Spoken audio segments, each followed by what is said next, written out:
What's going on, everybody? My name is Ben and welcome back to another episode here on Ben Builds with Joe. We are back on our 1/48 scale P-40B Warhawk, and today we're going to push forward, and I'm hoping to go ahead and get the wings attached, get the tails attached, all that good stuff. Now I've got my jeweler files, I've got some seams to go ahead and clean up around the top of the aircraft, around the bottom of the aircraft. I also want to go ahead and check out the wing joint, see how it all kind of sandwiches together. We do have to go ahead and install the wheel wells, as well as the top part of the wings, then the tail, the whole works. So let's go ahead and waste no time whatsoever. Let's jump right on in with that time lapse and get this thing sanded and get this thing assembled.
Alright everybody, we are back and I have been pushing forward here along the wing joints and getting this all nicely glued down. I went ahead and went over all of the seam lines with my jeweler files and with some sandpaper. I got that all nicely smoothed out. Really, honestly, this kit is fitting together a lot better than I anticipated it to actually work with, so I'm happy with it. Now, the wing joint is kind of interesting to take a look at. There seems to be a little bit of a seam, no matter what I do, between the wing and the fuselage. The interesting thing about the fuselage is that you actually install the wing roots separately. They just kind of tuck in underneath the fuselage, and then the wings glue onto that. So that's posing to be a little bit more trouble than I thought it was going to. Now, we're also going to go ahead and start attaching the parts for the wheel wells. I'm not going to go ahead and do the landing gears or any of the doors, nothing like that. I'm going to go ahead and stick to the basic assembly here. We have these round cylindrical objects that kind of push out forward of those leading edges, and that's actually attached to the housing for the landing gear. So just go ahead and tack those on there. We're going to glue them down. The fit is okay. You do have to kind of really wedge it in there, and you have to apply glue and then hold it for a little while. Then you have to do a little bit of maneuvering here and there, but eventually you can get it nicely tucked in there. A little bit of glue, hold it down for a few seconds. Once you release it, it should stay put.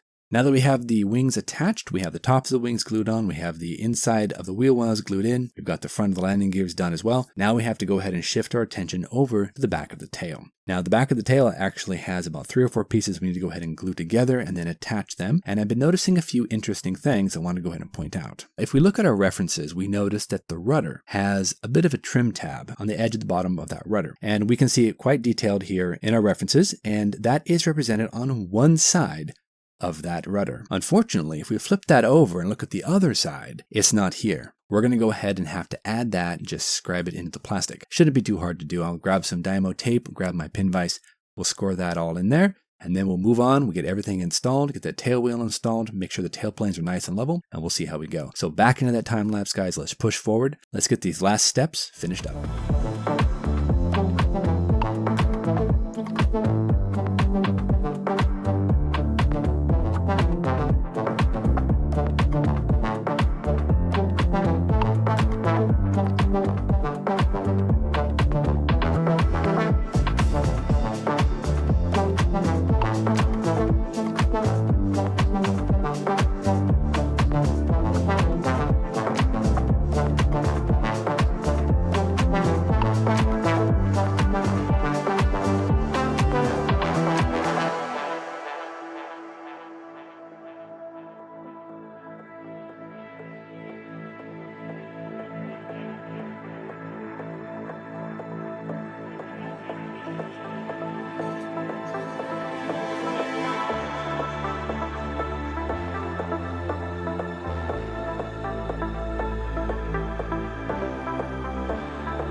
Everybody, we are back, and as you can see, we have our P-40 with the wings on, all the tail surfaces glued in place. We've got our rear tail wheel also glued in. I think we're looking pretty good to go ahead and call it quits for today. There are a few issues here and there, but for the most part, fit has been pretty decent. I went ahead and took some jeweler files like we saw, and I overcoated everything with a little bit of super glue, sanded it all down, so it looks really, really nice there on the fuselage. I did install the cowling flaps fully open. They do give you 2 different options, but I decided to go with the fully open version. Most of the wings fit together beautifully, but when we actually got down here to the fuselage wing joint, as you can see, there is a gap right there. And no matter what I did, I couldn't get that to disappear. So I think what I could have done instead is to then work on the actual wing roots themselves and maybe flare them out just a little bit to go ahead and minimize that. It is what it is, and I'm probably going to be able to get rid of those with some Mr. Surfacer. On the other side, we do have a few seams we do have to take care of here and there. We're going to have to do some sanding next episode, but that's not that bad. It looks pretty decent. A couple of seams here and there, nothing too crazy, but we can go ahead and drop some super glue on that. We can sand it down, polish it out. I want to check my references, and I think we'll be pretty decent. The front of the cowling there, we really can't see anything inside there, so I'm not too concerned. I did end up filling that sink mark in the wheel wells, just a little bit of super glue, sanded that down.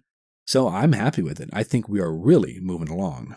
But anyway, guys, we're going to go ahead and call it quits for today and let all of these dry. Next episode, we'll be back. I'm going to go ahead and see if I can't figure out what to do about those wing gaps, and then we'll move on from there. So until then, you know the drill. Go out there, get yourself some bench time, have some fun, build something cool. Make sure to drop on by Joe's channel, check out his work on the P-40. His has come along beautifully. He's got some awesome models there on the bench, and we will see you back here on the next episode of Ben Builds with Joe for the P-40B Warhawk. Thanks so much, everybody. We'll see you soon.